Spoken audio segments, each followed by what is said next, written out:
नमस्कार। नमस्कार। हिंदी आरोह काव्य खंड में आज का विषय है कबीरदास के पद। पाठ शुरू करने से पहले हम कवि के जीवन परिचय के बारे में जान लेते हैं।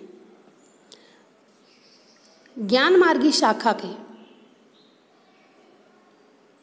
प्रमुख कवि कबीरदास जी का जन्म सन 1398 ईस्वी में वाराणसी के पास लहरतारा नामक स्थान पर माना जाता है, जो उत्तर प्रदेश में है। इनकी प्रमुख रचनाओं में बीजक इनका मुख्य ग्रंथ है, जिसमें साखी, शबद एवं रामायणी बीजक में ही संकलित हैं। कबीरदास की सभी रचनाएं मुख्य रूप से कबीर ग्रंथावली में ही संकलित हैं। इनकी मृत्यु सन 1518 ईस्वी में बस्ती के निकट मगहर में माना जाता है। कबीरदास जी भक्तकाल की निर्गुण धारा ज्ञानाश्रयी शाखा के प्रतिनिधि कवि हैं। वे अपनी बात को साफ एवं दो टूक शब्दों में प्रभावी ढंग से कह देने के हिमायती थे। अपने किसी भी बात को प्रभावी ढंग से दो टूक शब्दों में कह देने की कला इनके अंदर विद्यमान थी। जैसे देखिए, बन पड़े तो सीधे सीधे, नहीं तो दरेरा देकर। कबीरदास जी का एक कहावत है, बन पड़े तो सीधे सीधे, नहीं तो दरेरा देकर। इसीलिए कबीर को हजारी प्रसाद द्विवेदी ने बाड़ी का डिक्टेटर कहा है। कबीरदास जी को यहाँ प्रश्न बन सकता है कि कबीरदास जी को बाड़ी का डिक्टेटर किसने कहा है? तो हजारी प्रसाद द्विवेदी जी ने कबीरदास जी को बाड़ी का डिक्टेटर कहा है। कबीर के जीवन के बारे में अनेक मत प्रचलित हैं, अनेक किंवदंतियाँ हैं। उन्होंने अपनी विभिन्न कविताओं में खुद को काशी का जुलाहा कहा है।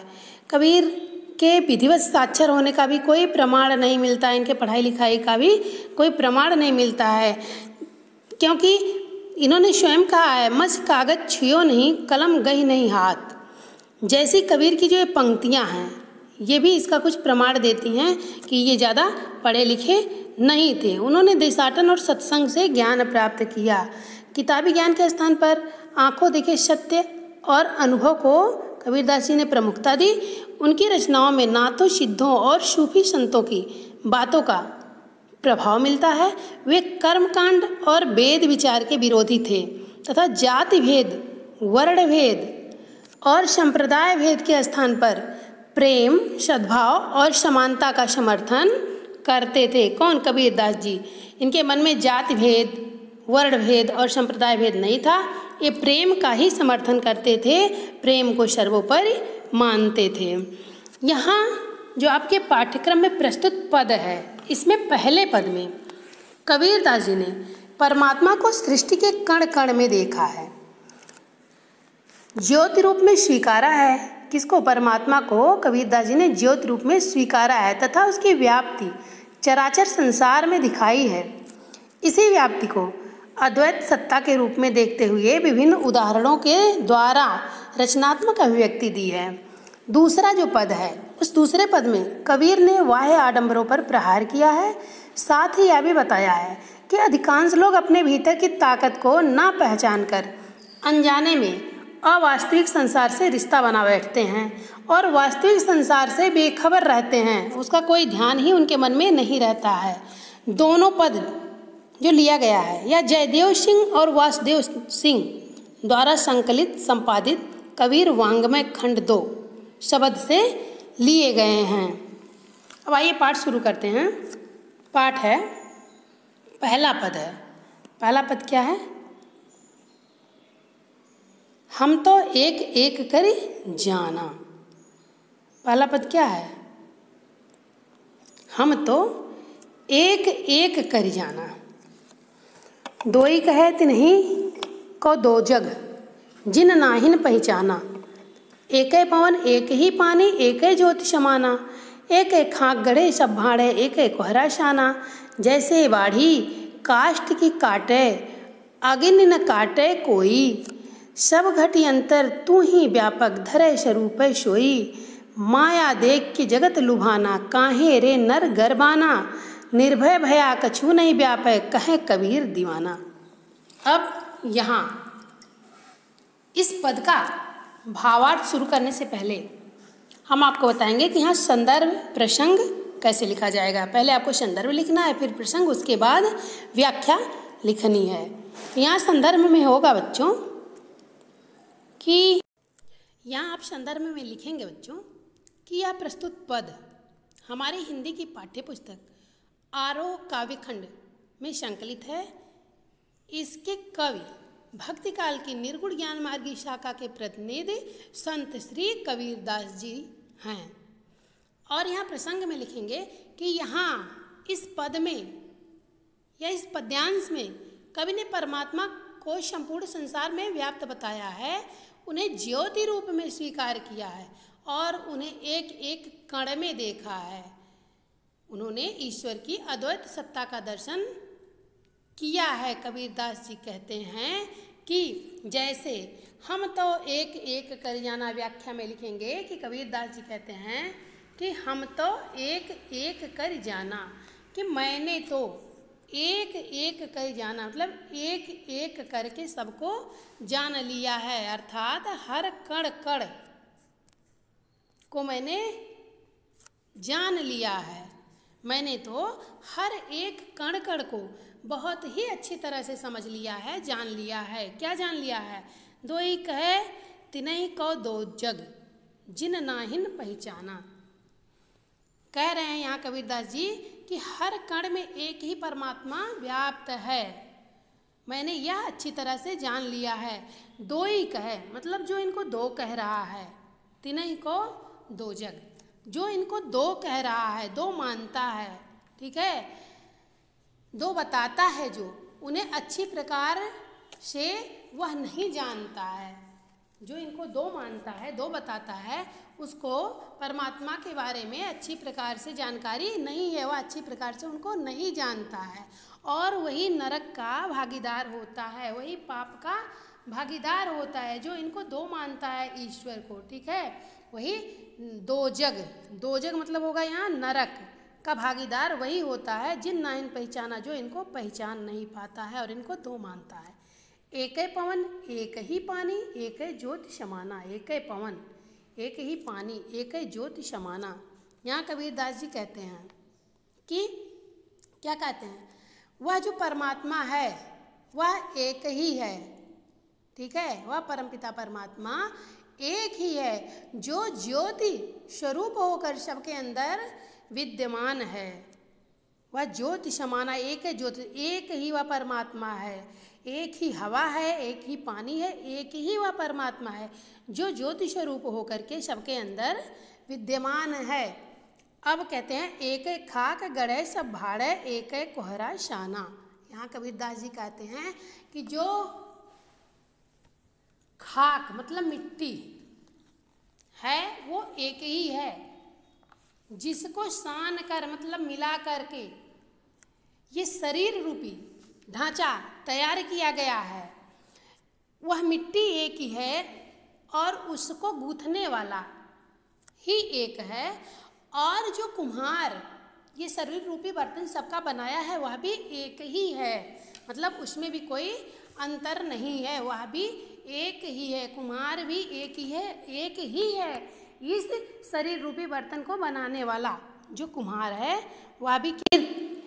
वह कुम्हार भी एक ही है। यहाँ कबीरदास जी कहते हैं कि क्या कहते हैं, जैसे बाढ़ी काष्ठ ही काटे अग्नि न काटे कोई, जिस प्रकार से बाढ़ी मतलब बढ़ई जो होता है, काष्ठ मतलब लकड़ी को ही काटे मतलब काट सकता है, जिस प्रकार से जो बढ़ई होता है वह सिर्फ लकड़ी को ही काट सकता है। किसको काट सकता है? लकड़ी को काट सकता है। अग्नि न काटे कोई, और अग्नि को कोई नहीं काट सकता, मतलब अग्नि जो है वह किसी को भी नहीं काट सकती है, वह जला सकती है लेकिन काट नहीं सकता है। बढ़ई होता है जो लकड़ी को काट सकता है। उसी प्रकार से सब घटी अंतर तू ही व्यापक धरे स्वरूप सोई। उसी प्रकार से यहाँ कह रहे हैं कबीरदास जी कि उसी प्रकार ये शरीर समाप्त हो जाता है, किंतु जो परमात्मा है वह अपने शाश्वत रूप में रहते हैं, वह कभी समाप्त नहीं होते हैं।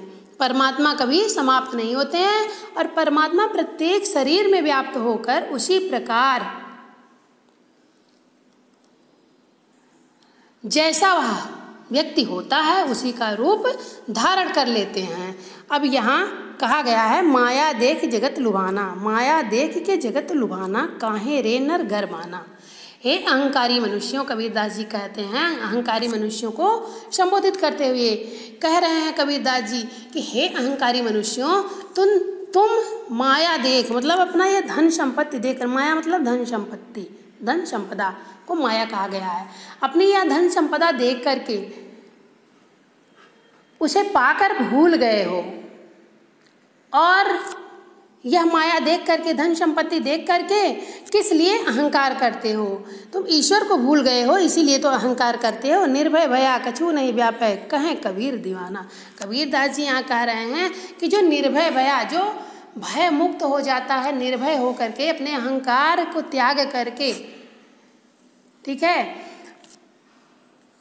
जो भय मुक्त होता है, अहंकार को त्याग देता है, वह भयहीन हो जाता है। उसे किसी भी प्रकार का कोई डर नहीं रहता है। व्यापय भया, निर्भय भया कछु नहीं व्यापय, उसे कुछ व्यापता नहीं है। लोभ मोह लालच कुछ भी उसे नहीं व्याप्त कर पाता है। जो धन का लोभ त्याग देता है और भगवान की शरण में चला जाता है, अर्थात भगवान को जो अपना सब कुछ मानता है। अब यहाँ इस पद में विशेष में होगा बच्चों कि जैसे देखिए कबीरदास जी ने यहाँ परम पिता परमात्मा को ज्योति रूप में स्वीकार किया है और प्रभु कण कण में विद्यमान है, ऐसा इस पूरे पद में बताया गया है। मनुष्य को अपनी अहंकारी प्रवृत्ति को त्याग देने के लिए इस पद में कहा गया है। कई उदाहरणों के द्वारा निर्गुण ईश्वर की अद्वैत सत्ता का समर्थन किया गया है। अब यहाँ देखिए कण कण में या एक एक में, यहाँ एक एक में, देखिए यहाँ एक एक में और कण कण में, एक एक में, और यहाँ देखिए है कण कण में, यहाँ पुनरुक्त प्रकाश अलंकार का प्रयोग हुआ है। और पद में जहाँ तहाँ अनुप्रास अलंकार की सुंदर छवि देखने को मिलता है। इसकी भाषा, पद की भाषा जो है सदुक्कड़ी भाषा का प्रयोग हुआ है। हम उम्मीद करते हैं कि हमने आपको जो इसका भावार्थ समझाया है अच्छे से समझ में जरूर आया होगा। आइए दूसरा पद देखते हैं। दूसरा पद, संतो देखत जग बौराना, संतो देखत जग बौराना, साच कहो तो मारन धावे, झूठे जग पतियाना, नेमी देखा धर्मी देखा, प्रात करें स्नाना, आतम मार पखाने पूजे, उनमें कछ नहीं ज्ञाना, बहुतक देखा पीर औलिया, पढ़े कितेब कुराना, कै मुरीद तदबीर बतावे, उनमें उहे जो ज्ञाना, आसन मार डिम्ब धरि बैठे, मन में बहुत गुमाना, पीपर पाथर पूजन लागे, तीरथ गर्भ भुलाना, टोपी पहरे माला पहरे, छाप तिलक अनुमाना। अब आइए हम इस पद की व्याख्या देखते हैं कि संतो देखत जग बौराना। कबीरदास जी कहते हैं कि संतों, हे संतों देखिए, जग बौराना, यह संसार बौरा गया है। बौराना मतलब पागल होना, ये संसार के लोग पागल हो गए हैं। संतों देखिए, इस संसार में रहने वाले लोग पागल हो गए हैं, संसार पागल हो गया है। साच कहो तो मारन धावे, झूठे जग पतियाना। कह रहे हैं अगर इस संसार में आप सच बोल रहे हैं, सच्चाई बता रहे हैं, तो संसार के लोग मारन धावे मतलब मारने धाते हैं, उसका विरोध करने लगते हैं, सच का समर्थन नहीं करते हैं, उसका विरोधाभास करने लगते हैं और मारने के लिए दौड़ते हैं। जबकि झूठे जगपतियाना, अगर झूठी बात कह दो तो पूरे संसार के लोग उस पर विश्वास कर लेते हैं। नेमी देखा धर्मी देखा, प्रात करें स्नाना, आतम मार पखा नहीं पूजे, उनमें कछ नहीं ज्ञाना। कबीरदास जी कहते हैं कि हे संतों, मैंने इस संसार में अनेक प्रकार के लोगों को देखा है, जिनमें नेमी देखा जो नियम के पक्के हैं, धर्मी देखा जो धर्म को मानने वाले हैं, और प्रात करें स्नाना जो प्रातः काल स्नान करते हैं। मैंने इस संसार में ऐसे लोगों को देखा है जो नियम का पालन करते हैं और धर्म का पालन करते हैं, धार्मिक अनुष्ठान करने वाले होते हैं। वे प्रातःकाल जल्दी उठकर स्नान ध्यान भी कर लेते हैं। ऐसे लोगों का ज्ञान क्या है? ऐसे लोगों का ज्ञान सिर्फ दिखावा मात्र है। ऐसे लोगों का, नेमी धर्मी लोगों का ज्ञान क्या है? वह सिर्फ दिखावा मात्र है। बहुत तक देखा पीर औलिया पढ़े किताब कुराना। कबीर दास जी कहते हैं कि मैंने बहुत लोगों को देखा है, इस्लाम धर्म के मानने वालों को भी हमने बहुत औलिया लोगों को देखा है, ठीक है। पीर औलिया मतलब धर्म गुरु और संत ज्ञानी जो होते हैं, इस्लाम के इस्लाम धर्म को मानने वाले जो उनके धर्म गुरु होते हैं उन्हें औलिया कहा जाता है। तो कह रहे हैं कि बहुत देखा है हमने, पीर को देखा है, औलिया देखे हैं जो पढ़े किताब कुराना, जो अपने इस्लाम धर्म के पवित्र ग्रंथ कुरान, किताब मतलब किताब के लिए कहा गया है, कुरान को पढ़ते हैं, ठीक है। इस्लाम धर्म के बहुत से अनुयायी हैं जो पीर फकीर और औलिया नियम पूर्वक कुरान नामक ग्रंथ को पढ़ते हैं या उसका पाठ करते हैं। ये भी शिष्य बनाते हैं। जो इस्लाम धर्म के लोग हैं वो भी शिष्य बनाते हैं। कै मुरीद तदबीर बतावें उनमें उहे जो ज्ञाना। ये भी शिष्य बनाते हैं और उन्हें अनेक प्रकार के उपाय बताते हैं। कै मुरीद वह भी शिष्य बनाते हैं और तदबीर मतलब उपाय बतावें मतलब बताते हैं उनमें उहे जो ज्ञाना। उनमें कौन ज्ञानवान है?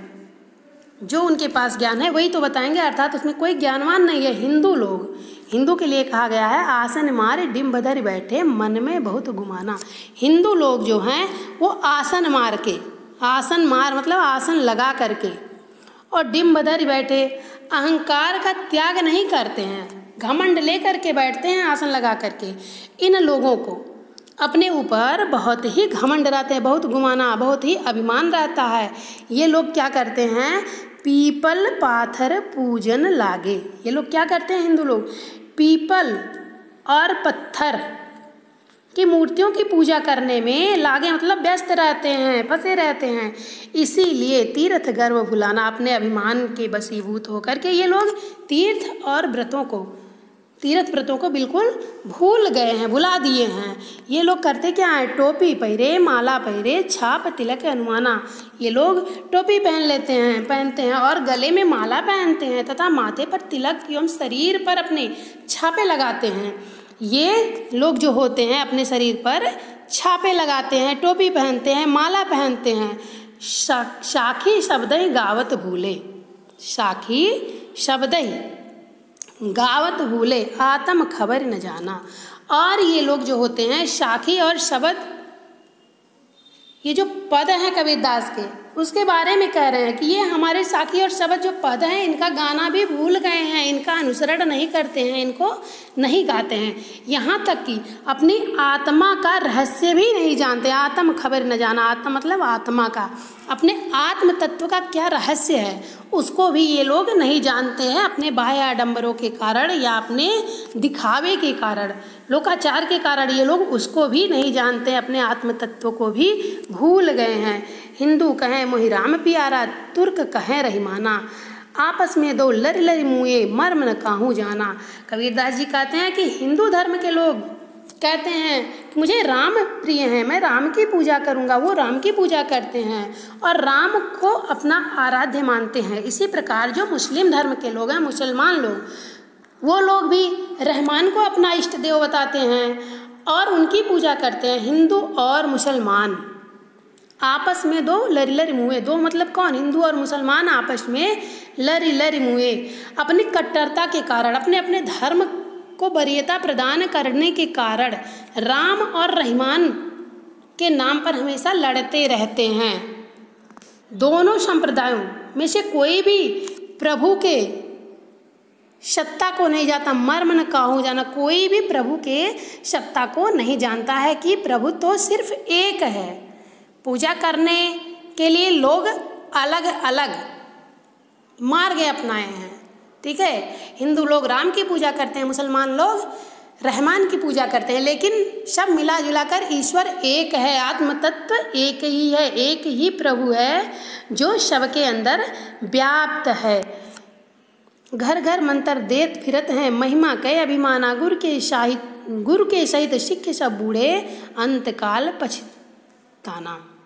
हिंदू संप्रदाय के लोगों को अपनी कीर्ति का बहुत अभिमान है, अपने यश का बहुत ही घमंड होता है, और वो क्या करते हैं, घर घर जाते हैं, मंत्र आदि देते फिरते हैं, घूमते रहते हैं मंत्र देते हुए। इस प्रकार के शिष्य और गुरु अज्ञानता के अंधकार में फंसे होते हैं, और इन्हें होता क्या है कि अंतिम समय में पछतावे के अलावा कुछ प्राप्त नहीं होता है। अंत में ये अंतकाल पछताना, अंत समय में ये पछताते हैं, इन्हें पछतावे के अलावा कुछ प्राप्त ही नहीं होता है। कहे कबीर सुनो हो संतो, ये सब भर्म भुलाना, केतिक कहो कहाँ नहीं माने, सहजे सहज समाना। कबीर दास जी कहते हैं कि हे संतो भाई सुनिए, यह सब भ्रम रूप है, यह सब भ्रांति स्वरूप है, भुला दिया जाता है। इनको कितना ही कहो फिर भी ये कहना नहीं मानते हैं, हर एक बात को भ्रम स्वरूप मान करके उसको भूल जाते हैं। उन्हें तो सहज भाव से केति कहो कहा नहीं माने, कहें कबीर सुनो हो संतो, सहजे सहज समाना। उन्हें तो मतलब हिंदू और मुसलमान को सहज भाव से इकट्ठा करना चाहिए, अर्थात सहजता से प्रभु प्राप्ति का मार्ग अपनाना चाहिए। उन्हें सहज भाव से इकट्ठा करके उन्हें ज्ञान प्रदान करना चाहिए, और सहजता से प्रभु का मार्ग उन्हें अपनाना चाहिए।